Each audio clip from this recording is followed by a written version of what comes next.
Dnes vás vezmu na prohlídku společnosti, která nám dělá servis všech minerů na našich farmách Texas East a Texas West. Ahoj, zdravím vás, já jsem Matěj Paděla a mám pro vás další video z Veribi. Veribi je česko-americká společnost, se kterou můžete jednoduše těžit bitcoin na našich vlastních farmách v Texasu. Zařídíme pro vás všechno od nákupu hardwaru až po jeho správu a opravy. V podstatě vůbec o nic se nemusíte starat jako zákazník a každý měsíc čekáte jenom na výplatu, která vám automaticky přijde. A já když jsem byl na PSu v Dallasu před pár dny, tak jsem navštívil právě i jejich sklad a jejich opravnu. Takže tam uvidíte celý ten proces, jak ty minery, kde je skladujou, kde opravují hashboardy, kde potom dávají zpátky chladiče. Oni hodně dělají konverze nebo respektive refurbishmenty, kdy dostanou minery třeba z imerze a potom je vracejí zpátky, předělávají zpátky na vzduch. Takže uvidíte i lázeň, kde se ty minery myjou právě od toho imerzního oleje. Ještě než se podíváme do ACS, což je ta společnost, která nám dělá servis minerů, tak rychlý update na Gigu. My jsme měli myslím si, že to bylo zhruba před týdnem, jsme měli jednodenní výpadek a odstávku, protože jsme měnili pumpu a tam se bohužel, když jsme přivezli novou pumpu na site, tak se zjistilo, že ještě chybí nějaký součástky, nějaký těsnění, takže kontraktor musel to zařídit, sehnat. Nicméně teď už se ten systém zdá stabilní. My jsme bohužel během celého toho procesu, kdy ta jedna pumpa odešla, pak jsme vyměňovali, instalovali novou, tak bohužel jsme přišli o hodně toho chladícího likvidu, o hodně chladící kapaliny v tom systému, takže jsme museli objednat novou. Celkově uniklo nějaký 2 sudy, což je asi 100-110 galonů. Docela dost peněz, je to propylen glykol, 30% propylen glykol a ta cena za ty 2 sudy je přes $2,500. Já doufám, že teď už ten systém bude stabilní, že ten tlak už bude držet, že nebudou žádný úniky, že nebudou žádný další problémy. Pro teď všechno vypadá dobře a stabilně. Nicméně teď už se pojďme podívat do ACS. Okay, hey James. Hey there. All right. So this is our inspection area. We're set up to process around 3,000 miners per day. So we do about 1,500 per shift. These guys are working the night shift right now. So the inspection is where we rack the miner and we identify if it's hashing or if it's not, and if not, which parts are bad, whether it's a fan, PSU fan, hashboard. So you have a computer team who is basically registering issues in the computer, and then you have the labor team who's basically racking, unracking, plugging, unplugging, and they're color coding with stickers. And then what they're currently doing right now is actually installing LuxOS. So we're doing that as like a second pass because it kind of slows you down. Okay. So we can go down here and basically walk through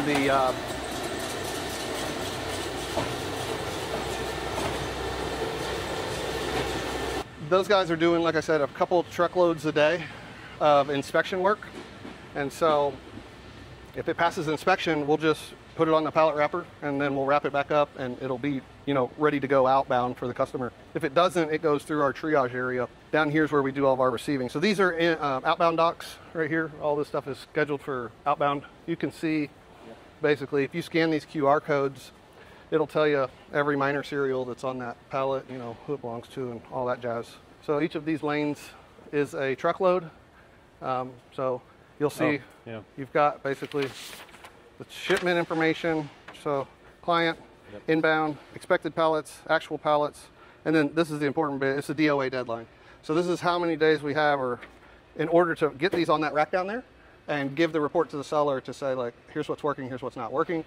So the buyer of this equipment is our customer. They're paying us to inspect it within 7 days. And then, of course, if it doesn't pass, what we will do is we can offer them a quote to repair it. So we can come over here. This is our repair area. That's where all the soldering is done and yes, so chip replacements.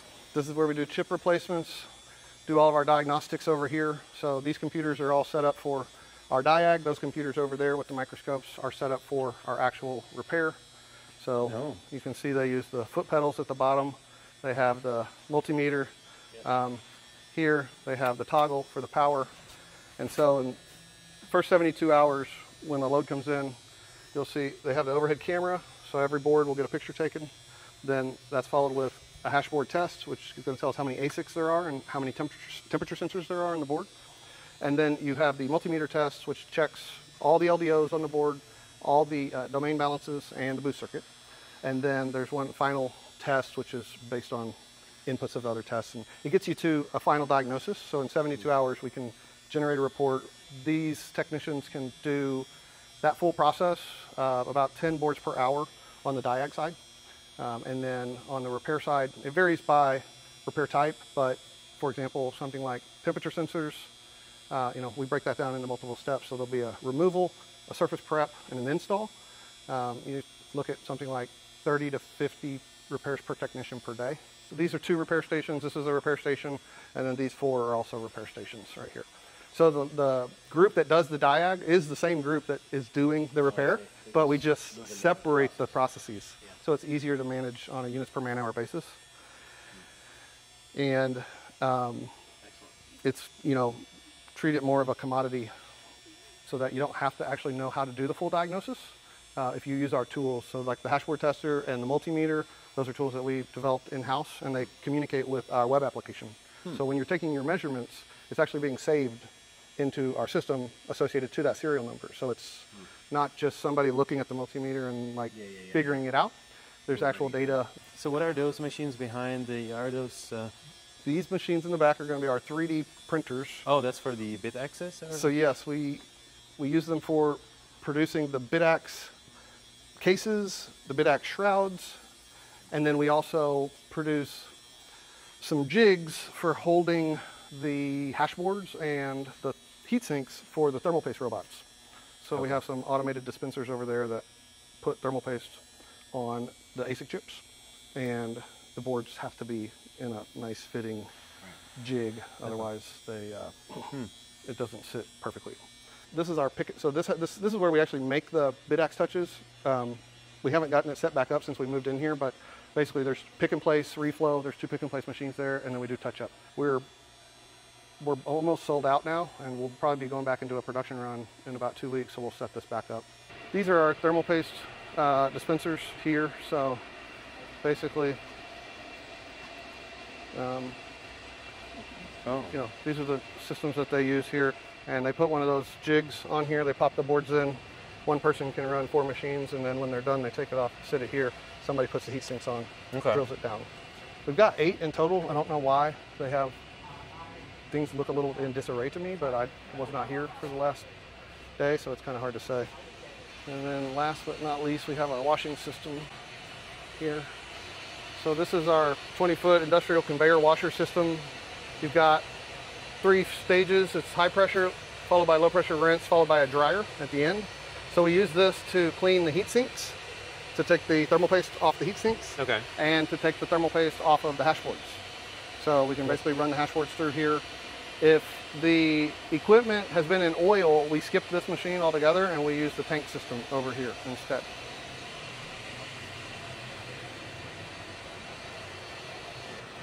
Watch your step there. So this is, we're kind of iterating through our implementation here, but we use filtered water here with a TerraClean solution, which removes the oil. So if it comes in oil, we put them in here. Basically, you load them up on these, right? So you put the hashboards, they can go in these, or power supplies can go in these. We sit them on the winch, right? Drop it down, and then the idea is, you can see, we've added an I-beam over the top, and we're gonna have another set of tanks just like these, but they'll be filled with alcohol. And so you'll just go down, and then you'll come up, and then you'll go down in the alcohol, and then you go dry. So yeah, there's a lot of people getting out of the immersion, and so getting out of immersion, like only ASICs, not that they would be moving back to air-cooled. Yep. Yeah. They're just upgrading the fleet, basically. And it's hard to sell the miner if it's been in immersion, because not that many places to go with it back in immersion. We usually run 1 day shift, and then this is our second shift, but only for inspections. The field service stuff? Yeah. Probably in that cage right there. That's where we keep the... Because all the miners are, of course, fixed and hashing on site, right? Like nothing that's here. Nothing is sitting here. Yeah, you can see we don't really have any room to hash much. I mean, we don't have a lot of miners. Our power that we can use is actually being used to do the services. So this is the only spot in the building that had decent air. So it's nice. But I heard you're getting AC for the warehouse too. Yeah, it's almost like a megawatt of power going to the HVAC in this building. Megawatt? Yeah. we're still getting settled in. It's August 1st was our move-in, and then like we moved everything from the one location over here, and we didn't even have any pallet racks up. It was just like we had to get everything moved and then try to set it all up. It was tough. Pokud máte nějaký dotazy, tak určitě nám je nechte dole v komentářích. Já budu moc rád, když nám dáte like, pokud se vám video líbilo, a pokud ještě nejste subscribenutý, tak určitě subscribněte náš kanál, ať nás podpoříte. Díky moc, mějte se pěkně a ahoj!